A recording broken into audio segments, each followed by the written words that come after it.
말씀은 아이를 낳지 못하는 라헬이 언니 레아가 아들을 낳는 것을 시기하고 불평하면서 이야기가 시작이 됩니다.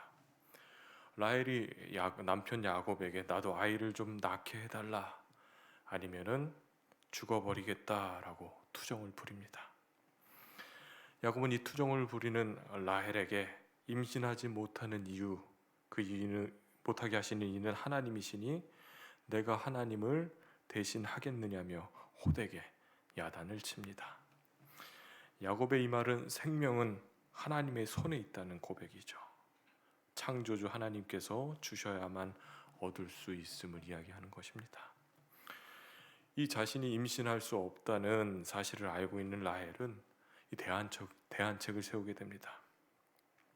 야곱과 결혼할 때 친정아버지 라반이 붙여준 시종 비라를 통해 아들을 얻겠다라는 잔꾀를 부립니다.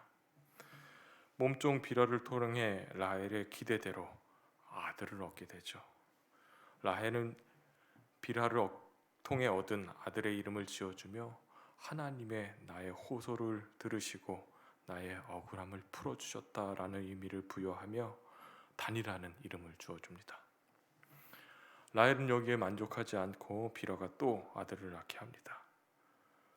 둘째 아들에게 납달리라 이렇게 불렀습니다. 내가 언니와 크게 경쟁하여 이겼다라는 의미의 이름을 또 지어줍니다. 시기와 경쟁으로 자기 여종을 대리모로 보내서 아들을 둘을 얻게 되었을 때 이 레아가 이것을 보고 또 시기심이 생긴 것 같습니다. 레아는 내 아들을 낳고 출산이 멈춘 상태였습니다. 이러한 상황에서 라헬이 몸종 비라를 통해 아들을 얻자 레아가 자극을 받아 자신의 몸종인 실바를 통해 야곱의 아들 둘을 낳습니다. 실바를 통해 낳은 첫 번째 아들을 가시라고 했습니다. 가시라고 하는 이름의 뜻은 복됨, 행운이라는 뜻을 가지고 있습니다. 여기에 만족하지 않고 또 낳습니다. 아셀을 낳았습니다. 아셀의 뜻은 기쁨입니다.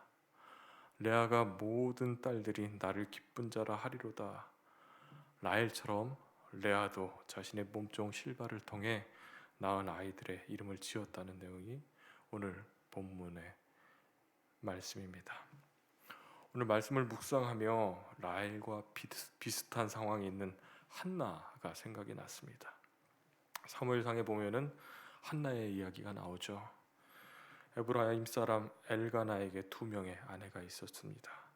한 사람은 한나, 다른 한 사람은 브닌나죠. 브닌나에게는 자식이 있고 한나에게는 자식이 없었습니다. 엘가나는 한나를 사랑했습니다. 그래서 제사를 지내고 제물의 분깃을 한나에게 갑절을 주었다고 해요. 라헬도 비슷하죠. 그리고 한나도 여호와께서 임신하지 못하게 하셨습니다. 어떻게 보면은 상황과 환경이 라헬과 비슷하다고 볼 수 있습니다. 아기를 낳지 못하는 것, 그리고 남편에게 사랑을 받은 것, 하나님이 태문을 막은 것. 그러나 이 둘의 분명한 차이가 있습니다. 한나는 기도를 하고요, 라헬은 인간적인 방법으로 문제를 해결하려고 했습니다.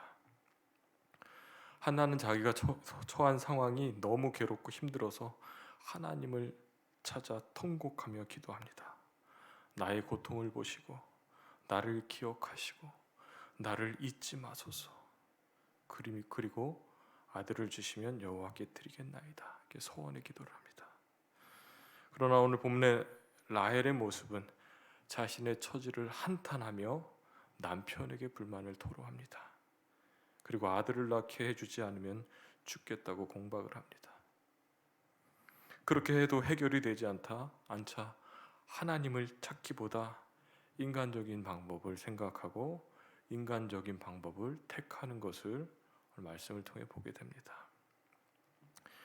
성경에 나온 이 두 인물을 통해 우리의 삶의 모습이 한나의 모습인지 라헬의 모습인지 돌아보게 됩니다.